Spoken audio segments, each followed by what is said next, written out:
देश के पहले वज़ीर तालीम मौलाना अबुल कलाम आज़ाद की यौम पैदाइश के मौके पर मौलाना आज़ाद एकता संघ की जानिब से प्रोग्राम मुनक़िद किया गया, जिसमें अहम बड़ी शख्सियात और तालीमी और एजाज़ी समाजी खिदमत पेश करने वालों को एजाज़ात से नवाजा क्या करें।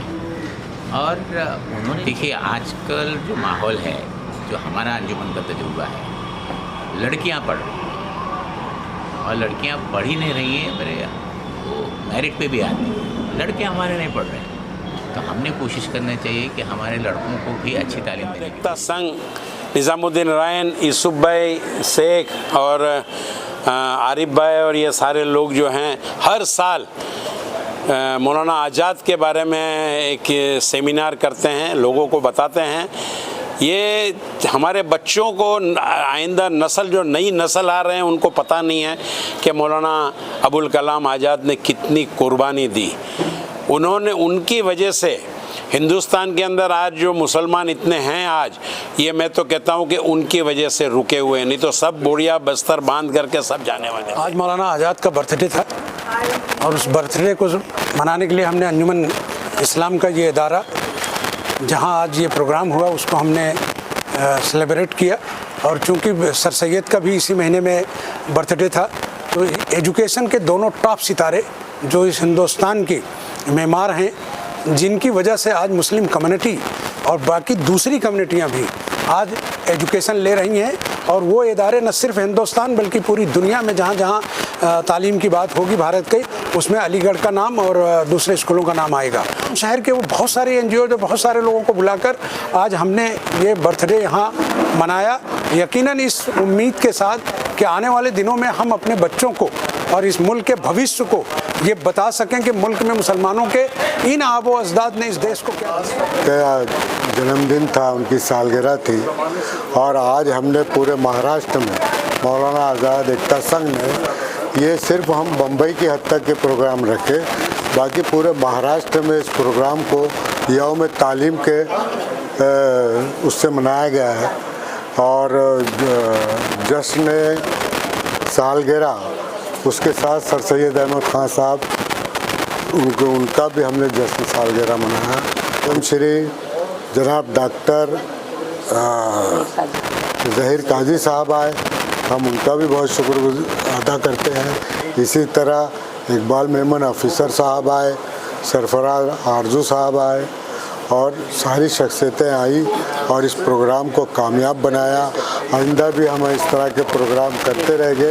ऐसे हम मौलाना आज़ाद साहब की ये पैदाइशी दिन थी, उनके लिए मैं मुबारकबाद भी दूंगी और उनको दुआ करूंगी कि अल्लाह ताला उनको जन्नत नसीब करे।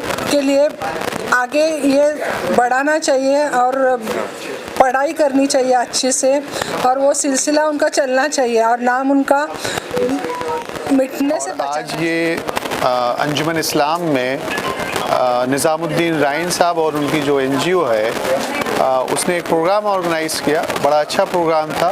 और मौलाना आज़ाद का जो मिशन था कि हर घर में तालीम होना चाहिए, और तालीम जो है 10वीं क्लास तक जो है मादरी ज़ुबान में होना चाहिए। और एजुकेशन के सिलसिले में किसी भी तरीके का मज़हब और किसी भी तरीके के धर्म और ज़ात में कोई भी डिस्क्रिमिनेशन नहीं होना चाहिए। एकता संघ का जो एक प्रोग्राम किया है, बाकी काबिल तारीफ़ है। और मैं तो ये कहूँगा इस तरह के प्रोग्राम होते ही रहें, ताकि हमारी जो न्यू जनरेशन है उसे मालूम होना चाहिए कि हमारे अपने कौम में, हमारे मुल्क में कितने बड़े बड़े लोग पैदा हुए थे, जिन्होंने अपने देश के लिए कुर्बानियाँ दी, अपने कौम के लिए बहुत सारे काम किए। जो आज की न्यू जनरेशन है उसको इन महान शख्सियतों के बारे में मालूमात बहुत कम है। इसी तरह से और प्रोग्राम करते रहे निज़ाम भाई का बहुत बहुत शुक्रिया। इससे नज़रात की उन शख्सियात की ज़िंदगी के कई पहलू पर रोशनी डाली गई है। सच्चाई ये है और सही खराज अक़ीदत उस सूरत में होगा कि हम उनकी ज़ात और उनकी ज़िंदगी से इस्तिफ़ादा करें। और मौलाना ने और सर सैयद ख़ान साहब ने तो बहुत कुछ दिया हमारे लिए। ये सोचने का और लम्हा फ़िक्रिया ये है कि हम उनकी विरासत को, उस अमानत को किस तरह से आगे बढ़ा रहे हैं। और ये कि जो भी शरीक हुए हर शख्स दूसरे के ताल्लुक से न सोचे, वो जितने का मुकल्लफ है उसे अपनी जिम्मेदारी अदा करनी है। यही मैं समझता हूँ इस प्रोग्राम का निचोड़। अपनी पूरी ज़िंदगी पूरा जोर लगा दिया ब्रिटिश इंडिया को भगाने में। हालांकि देखिए उनके एक बेटे भी थे, नूरुद्दीन अहमद, जो उनके बेटे थे, असली बेटे थे उनके, और उन्होंने उनको छुपाया बिकॉज़ 1920 में अंग्रेज़ बार बार उनके घर आते थे। पहली चीज़ कुरान, जो तर्जुमुल कुरान वो कंपाइल कर रहे थे, उसको बार बार उसको तहस नहस कर रहे थे। फाइनली 1934 में उन्होंने वो कंपाइल किया। मौलाना आज़ाद एकता संघ ने जो आज ये प्रोग्राम लिया है यहाँ पे अंजुमन स्कूल में, तो इसका मैं एक छोटा सा मैसेज देना चाहूँगी। अगर उन्होंने कुछ चीज़ छोड़ के गए तो वो है एजुकेशन। मैं चाहती हूँ बच्चे लोगों को, जो हमारी नस्ल है, उनको सिर्फ़ और सिर्फ एजुकेशन की तरफ बढ़ाओ, उनको एडवोकेट बनाओ, डॉक्टर बनाओ, ताकि हमारी कौम और आगे बढ़े, और यही हमारा मकसद है। मेरा कुरैशी है।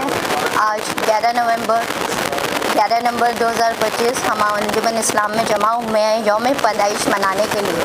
लेकिन क्या आपको मालूम है किसका यौम पैदाइश मनाना है? हम उस इंसान का यौम पैदाइश मना रहे हैं जिसकी वजह से आज अगर भारत सुपर पावर है तो हमारी वजह से है। क्यों? क्योंकि हमारे मौलाना आज़ाद जो हैं, उनकी वजह से जितने भी आज की तारीख में जितने भी वेस्टर्न पावर में जितने भी हमारे बच्चे साइंटिस्ट या हाई पोजीशन पे पढ़ रहे हैं, वो इसी वजह से है।